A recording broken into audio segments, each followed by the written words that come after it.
ولكم ولك سبحان الله أو إنسان هيا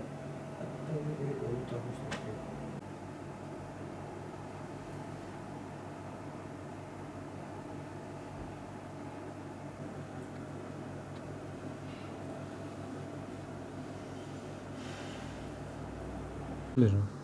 2015 yılı kurban çalışmalarımıza start verdik. Bugünden itibaren dernek bünyesi altında kurban siparişini vermek isteyen vatandaşlarımız bizlere siparişlerini verebilirler.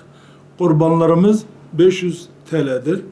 Kurban bünyesinde kurbanlarını dernek vasıtasıyla fakirlere ulaştırmak vatandaşlar varsa 24 saat içerisinde derneğimiz açıktır.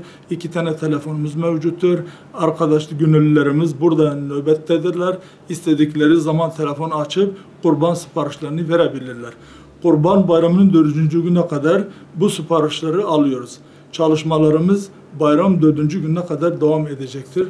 Bundan dolayı şimdiden halkımıza duyurmak üzere ilanımızı veriyoruz.